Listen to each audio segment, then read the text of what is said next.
rekan-rekan baik yang hadir di sini maupun yang mengikuti dalam podcast atau Zoom. Dengan ini saya ingin menyampaikan bahwa pada hari ini kita melakukan aksi piket sekaligus konferensi pers tentang apa-apa yang akan dilakukan oleh Aliansi Aksi Serikat Buruh. Saya ingin memulai tentang keadilan. Seandainya kita menyaksikan di satu jalan tiba-tiba ada orang baik sedang jalan dirampok, kemudian disembelih, mati, dan kemudian orang tersebut, si pembegal perampoknya itu masuk ke pengadilan. Mana? Apakah kita meminta hakim untuk berlaku adil? Kita pasti tidak meminta hakim untuk berlaku adil. Kita pasti meminta hakim untuk menghukum seberat-beratnya kejahatan yang dilakukan orang itu karena menyembelih orang di pinggir jalan dan mengambil harta bendanya. Jadi kalau yang nyata-nyata kejahatan, kita tidak minta hakim berlaku adil. Karena kadang-kadang keadilan hakim itu bisa aneh-aneh. Dan hari ini kita datang juga ingin menyaksikan atau ingin mengatakan bahwa kita tidak meminta hakim berlaku adil. Karena ternyata dari 9 hakim itu ada yang pikirannya aneh-aneh. Maka keputusan kolektifnya juga jadi aneh. Kita meminta hakim Majelis Konstitusi untuk memastikan kekuasaan eksekutif yang telah menyembelih kesejahteraan kaum pekerja, kesejahteraan rakyat Indonesia, menyembelih sehingga mati mereka semua untuk diadili dengan seadil-adilnya, yaitu adalah memastikan dibatalkannya Undang-Undang Omnibus Law itu. Itulah yang disebut dengan keadilan. Jauh lebih jahat, saudara-saudara, undang-undang ini. Dan saya ingin menyampaikan lagi bahwa ketika yang amat berhormat, yang mulia Tuan Presiden menyampaikan perlunya ada Undang-Undang Omnibus Law, hanya dalam waktu 1 tahun, 1 tahun saja, bahkan kurang kalau tidak salah, terbentuklah Undang-Undang Omnibus Law. Dari mengobrak-abrik sekitar 78 undang-undang yang ada di Republik ini, dia campur aduk akhirnya menjadi Undang-Undang Omnibus Law. Cukup kurang dari 1 tahun. Kemudian kelakuan yang ugal-ugalan karena pembentukannya ini adalah seperti pencuri, seperti maling ngumpet-ngumpet, maka Mahkamah Konstitusi kemudian menyatakan undang-undang tersebut adalah undang-undang yang inkonstitusional. Tapi karena ada anasir-anasir dalam Mahkamah Konstitusi, maka dinyatakan bersyarat selama 2 tahun untuk diperbaiki. Ingat ya, membuatnya kurang dari 1 tahun dan diminta oleh hakim yang mulia, majelis hakim, untuk diperbaiki selama 2 tahun. Artinya kalau saudara-saudara bikin sesuatu, rumah atau apapun, butuh 1 tahun, tapi kalau sekedar memperbaiki harusnya kalau 2 tahun jauh lebih lama, dan itu pasti bisa kalau mau dilakukan.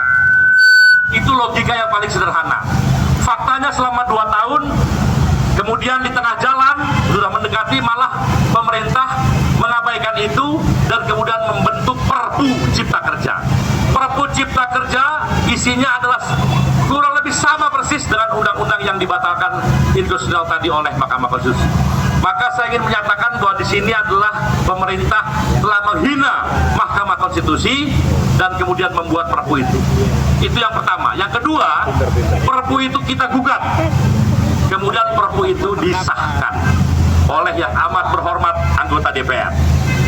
Harus diingat bahwa di dalam peraturan perundang-undangan yang berlaku bahkan di UUD 45, kalau pemerintah eksekutif membuat Perpu, maka DPR harus menyidangkannya selambat-lambatnya pada sidang berikutnya untuk dinyatakan bahwa Perpu ini ditolak atau diterima karena sifatnya yang kegentingan yang memaksa.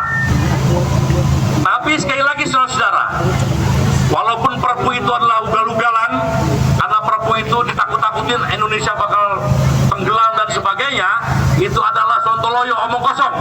Faktanya Sri Mulyani 9 hari sebelum Perpu itu lahir menyatakan bahwa Indonesia kokoh kuat dan itu modal untuk menghadapi tahun 2023. 9 hari kemudian bosnya presiden mengeluarkan Perpu.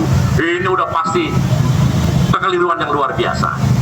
Nah, ketika itu menjadi Perpu, kemudian disahkan menjadi undang-undang, juga prosesnya ngaco.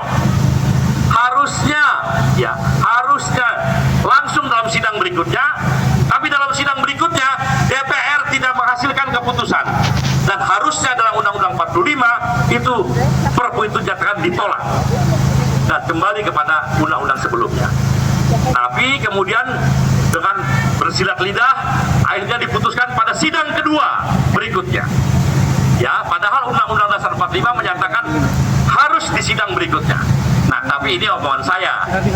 Saya akan diperkuat oleh satu omongan yang mana tafsir daripada yang disebut sidang berikutnya, kata Mahkamah Konstitusi pada tahun 2020, yang disebut dengan sidang berikutnya adalah artinya sesuatu yang sangat urgent. Bahkan kata Mahkamah Konstitusi, kalau sedang ada sidang di DPR, ya, sedang ada sidang, tidak perlu menunggu sidang berikutnya, langsung saja Perpu itu dibawa kepada sidang itu, dan kemudian sidang itu menyidangkan bahwa Perpu ini ditolak atau diterima. Itu adalah satu tafsir yang sangat logis. Jadi Mahkamah Konstitusi sudah punya tafsir. Yang disebut dengan sidang berikutnya adalah sidang setelah Perpu lahir, itu sidang berikutnya. Bahkan kata Mahkamah Konstitusi, kalau sedang ada bersidang pun lakukan saja di situ. Nah, ini DPR di sidangnya nggak putus, malah bikin sidang berikutnya lagi. Jadi udah kacau. Dan ini pelanggaran terhadap konstitusi dan pelanggaran terhadap undang-undang yang contoh atau tafsir yang dilakukan oleh Mahkamah Konstitusi. Ini jelas sekali. Maka saudara-saudara, kita dengan mudah di sini mengatakan, kalau Mahkamah Konstitusi besok tidak memutuskan itu cacat formil atau dia ugal-ugalan dalam pembentukannya dan tidak dinyatakan batal, maka Mahkamah Konstitusi, majelis-majelis hakimnya telah menjilat ludahnya sendiri. Setuju saudara-saudara kan? Clear ini ya, clear. Dia sudah menyatakan inilah yang dimaksud sidang berikutnya, tapi kemudian gara-gara mungkin intervensi, maka apa yang sudah diucapkan dibatalkan kembali dan sudah diludahkan, dijilat kembali. Kita tidak ingin Mahkamah Konstitusi menjilat ludahnya sendiri, karena dia adalah hakim agung, menjadi garda terdepan membela konstitusi. Kemudian saudara sekalian, tadi siapa yang ngomong tuh? Saya atau kita tidak punya mamang di Mahkamah Konstitusi. Betul, yang punya mamang di Mahkamah Konstitusi adalah Pak yang mamang di Mahkamah Konstitusi ini Pak Yayo ya, atau Kaisang. Pak De siapa? Pak De ya. Pokoknya Jokowi lah punya besan atau mamangnya Kaisang. Tapi kita punya kaum buruh yang sadar. Kita punya kaum buruh yang berada di pinggir-pinggir kota dan di perkotaan, yang siap bersama-sama dengan kita memastikan bahwa gerakan buruh, gerakan massa harus bisa menaklukkan suatu tindakan ugal-ugalannya anti demokrasi dan anti kesejahteraan, dan itu insya Allah bisa kita lakukan. Hidup buruh! Saudara sekalian, ini bukan perjuangan mudah. Semua kelompok atau kekuatan yang ingin mengubah atau yang ingin memastikan MK membatalkan undang-undang Omnibus Law ini harus bersatu. Kita tidak peduli dari siapapun. Kita tidak peduli dari sektor manapun, karena berbagai sektor terlibat di dalam undang-undang ini.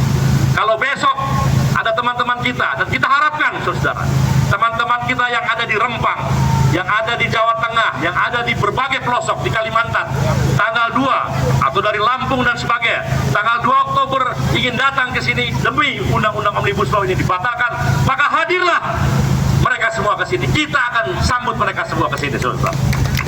Jadi semua kelompok-kelompok revolusioner, kelompok-kelompok yang ingin perubahan nyata dari manapun datangnya, dari organisasi apapun datangnya, asal jangan dia melakukan infiltrasi untuk mengacaukan gerakan, datanglah beramai-ramai tanggal 2. ASP dengan berbagai kelompok organisasi akan bersama-sama memastikan mengepung MK, mengepung Jakarta. Kalau kita mengutip Bung Karno, apa yang disebut dengan Samenbandling van alle revolutionary krachten. Hei kelompok-kelompok kaum revolusioner, bersatulah, bergabung. bergabunglah, pastikan kita tumbangkan rezim yang anti rakyat, anti demokrasi. Zaman banding van alle revolusi Amerika. Dan kita yang hadir di sini adalah kelompok revolusioner. Mereka yang ada di sana juga teman-teman kita yang belum hadir pada berbagai kesempatan juga kelompok revolusioner, dan mereka besok akan hadir. Dari manapun hadir, bersatulah kaum revolusioner, bersatulah kaum buruh, bersatulah kaum tani pada tanggal 2 Oktober di Jakarta ini. Dan kalau ternyata Mahkamah Konstitusi menyatakan bahwa undang-undang itu batal, kita akan rame-rame menselamatdatanginya dan kemudian kita barangkali sujud syukur terhadap itu. Tapi seandainya Mahkamah Konstitusi tetap menjadi bawahan pemerintah, tetap menjadi bawahan presiden, sehingga menjilat ludahnya dengan tidak malu-malu, menjilat-jilat ludahnya berkali-kali dan ditelannya, kemudian menyatakan undang-undang itu sah, maka apabila kaum revolusioner itu besar jumlahnya yang akan hadir, kita bisa meminta langsung kepada presiden untuk membuat perpu membatalkan undang-undang tersebut, dan undang-undang tersebut akhirnya tidak berlaku. Itulah kalau kita bisa bersatu kelompok atau kaum revolusioner pada tanggal 2 Oktober. Jadi ada dua. Pertama, kita mungkin sujud syukur. Kedua, kita akan bertahan meminta presiden mencabut undang-undang itu. Kalau tidak, bukan mustahil, kita yang akan berkumpul meminta presiden untuk mundur. Ya, meminta presiden mundur adalah konstitusional. Dan permintaan itu datang dari berapa orang? Kalau datang dari 1 orang diketawain, datang dari 1000 orang diketawain. Tapi kalau datang dari 1 juta orang dan membuat perekonomian stuck, lumpuh, maka insya Allah presiden akan mundur. Dan kita juga akan berpesta dengan mundurnya presiden karena dia tidak mau membatalkan undang-undang Omnibus Law.